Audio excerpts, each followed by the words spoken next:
Howdy there, and thank you so much for joining us today on this online and virtual experience. My name is Debbie Perez, and I'm your Secondary ELA Coordinator. We are here and we are ready to get the show on the road, whatever it is that brings you here today. Perhaps you're a teacher who is tired of taking too many essays home to grade. Perhaps you're a teacher who's tried to implement the writer's workshop before, but the magic just never came. Or perhaps you're just needing a few PD hours and this topic just lured you in like a siren's call. Either way, you're here, and I thank you. So now let's talk about writing, and let's talk about workshops, and let's relate both of them to the secondary level. As always, don't forget to catch us on Twitter. Feel free to use the hashtags that you see up there. If it is the summer, we'd love for you to use Catch the ELAR Wave to document your experience. Make sure you also follow us. You have both the department and my personal handle up there. So now let's get started with this first chapter. We are going to make sure that you have access to the materials for Chapter 1, both the Writing Next PDF and the printout of the PowerPoint so you can take notes. You are going to be watching this short video for about 15 minutes and listening to my wonderful voice. My apologies. And then you will be completing a short, quick assessment. Then we'll move on to Chapter 2. You know, when we start talking about writing at the secondary level, or writing period, it really does remind me of the vulnerability that's involved anytime a student is asked to share what's in their head and what's in their heart. Especially at the secondary level, when we are so focused on sometimes academic writing, we're forcing students to really be transparent about what's in their brain and somehow move them and lure them to write about what's in their heart as well. It's very difficult for adolescents to be exposed in this way, and also equally difficult for teachers to elicit this type of writing from students. So this very vulnerable stage where the concrete evidence of thinking is laid out before them, where their thoughts are exposed, where sometimes in a very structured format and with very finite and specific rules, that may hinder the flow of writing, but it's also the game at which we play. So with all that said, I love this quote. The idea is to write in such a way that people can hear it, and it slides through the brain and goes straight to the heart. Love that. So let's get started with our first piece of research, which is your Writing Next PDF that I asked you to have access to. Go ahead and refer to this really quick. This Writing Next report was published in 2009, and it does represent, even to date, one of the most recent and also credible analysis of the state of writing among adolescents across the nation. So the report provides us with very specific background and alarming research, I feel. So I've just taken a couple of these points, and we will go ahead and talk about them right now. 70% of students in grades 4 through 12 are considered low-achieving writers. You're secondary ELA teachers. You know this. This is not a surprise. We also know that every school day, more than 7,000 students drop out of high school. And a lot of that has to do with students who are lacking the basic literacy skills and are just not feeling as adept or successful in the classroom and have other responsibilities to take care of. Then you have college instructors who estimate that 50% of high school graduates are not prepared for college-level writing. Again, this statistic is not a surprise to us. We know this.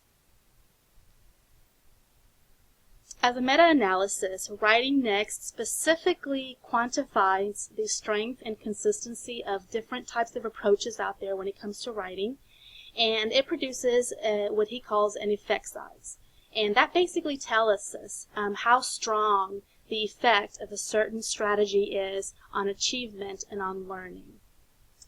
Based on that, Steve Graham and Perrin provide 11 strategies that they feel are both strong and moderate strategies that will really help impact writing achievement. The first three are those that are considered, based on research, very strong indicators of writing success.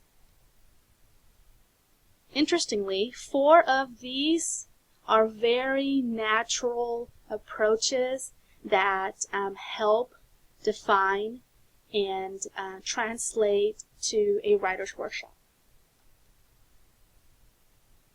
5 additional of these are also very easily infused into a writer's workshop.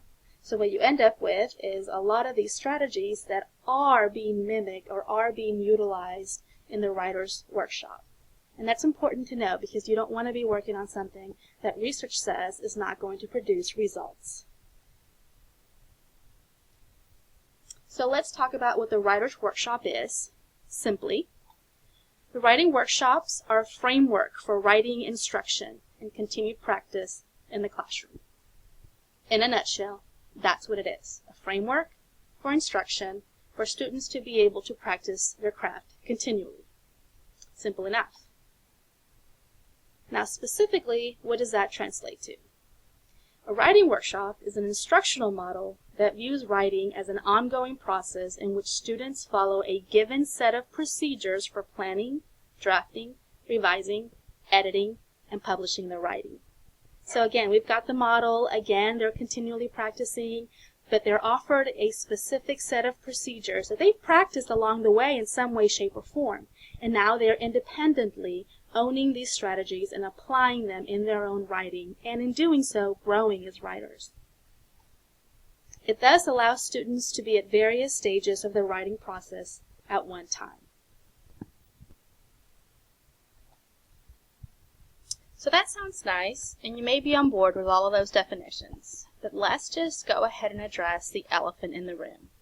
I know you're thinking it already. You're not an elementary school teacher. That's right, you're not. So as a secondary teacher, you're already thinking in your head of the ways you've tried to implement the workshop, but have had failures perhaps. In the same manner, you may never have tried the workshop model at the secondary level before, and you may want to be aware of a few things about the needs of secondary ELA classrooms before you do.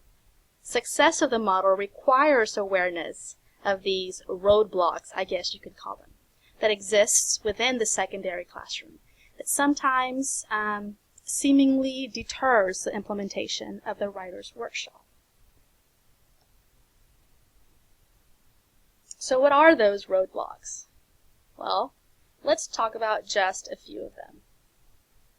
You have, of course, preparation emphasis for both the STAR or some form of national assessment.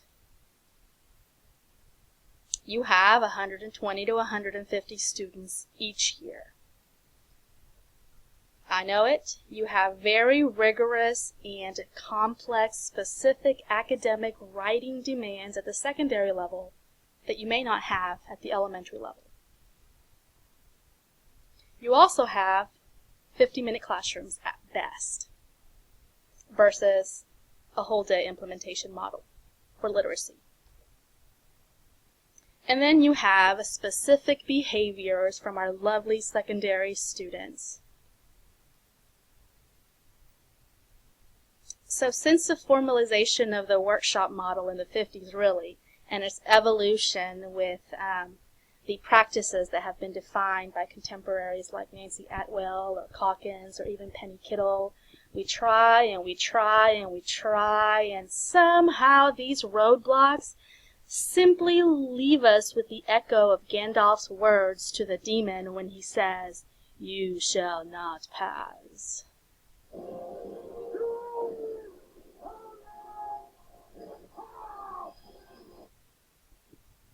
So the road is blocked. So now what? Let's overcome those workshop roadblocks in the secondary ELA classroom. Don't give up. Jump over them, work around them, and better yet, take a detour. That's why they're there in the first place. This webinar will suggest the following as ways to take a detour to the traditional model of the workshop so that it can be effectively and efficiently implemented with success in the secondary classroom. Those deal with sequencing and pacing of the workshop, timing and the focus itself, the structures and the procedures that have to be in place, and then examples of implementation practices. So we start with laying the foundation as solid, good ELA teachers. At the secondary level, the complexity of writing tasks and the academic modalities demand that teachers start with the explicit instruction of writing, the skills, the modes, the strategies. I do, we do, then you do it. So before you know it, they'll be able to, on their own, answer questions like, what's a rhetorical analysis? What kinds of evidence can most effectively support my claim? How can I organize my ideas? What mode is most appropriate for what purpose? They don't know these automatically unless we explicitly teach them how the writing is actually conducive of the thinking process. So the explicit instruction that sometimes is seen at the secondary level includes the following. There is some form of model essay that's being analyzed as a class, perhaps. The teacher is modeling some form of writing. Then the class gets together, the teacher and the students write a class essay together. You may even have a partner or a group essay that's being developed. You may also have step-by-step independent essay development or fully independent essay writing. The point there is, you have the teacher who models, you have a we do that's being established, and then you have a you do that's finally in place.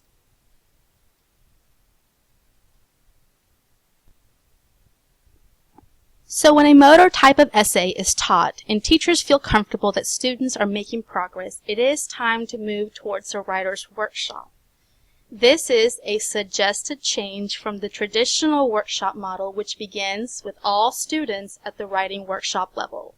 And the mini lessons, the small group instruction are used to explicitly teach the modes or the skills to students. However, we know the demands, once again, at the secondary writing of these secondary writing tasks, specifically at the high school level, require us to explicitly teach these skills in isolation before we mandate successful practice through the writer's workshop. It is thus important to continue the explicit instruction of these modes of writing before students are practicing these same modes in the writer's workshop. So, guided writing transforms into the writer's workshop and its implementation. More information will be provided over all of these tenets in Chapter 2, but I do want you to notice something. Within these structures, you have the mini lessons. You have the independent writing with practice that has the embedded peer and teacher support through peer conferences, writing conferences, and small group instruction. And then you have the sharing of writing. So once again, you have a very explicit I do, we do, and you do type of system that's being modeled through the writer's workshop. The gradual release is very much part of this. What specifically can you be working on with both? Explicit instruction, for example, will have a student analyze a prompt, whether it's a STAR prompt or some other purpose or task. They complete some form of pre-writing, some strategies, some activities. They write the draft, revise, and edit, then compose and submit a final essay to be graded. Okay? The writing workshop is very similar to that, but there are very, very key differences in those. First, students are analyzing self-chosen prompts. They complete the pre-writing strategies and the activities, they write the drafts, they revise and edit, they compose the final drafts, then they share/submit selected writings. And all along, they receive support from both the teacher and the peers. Writing process is thus a cornerstone of the writer's workshop. So why move to the workshop model if it's so similar? It does help prioritize the instruction, keeps students engaged, develops a student voice and ownership of their writing, and emphasizes the need to evaluate and improve writing.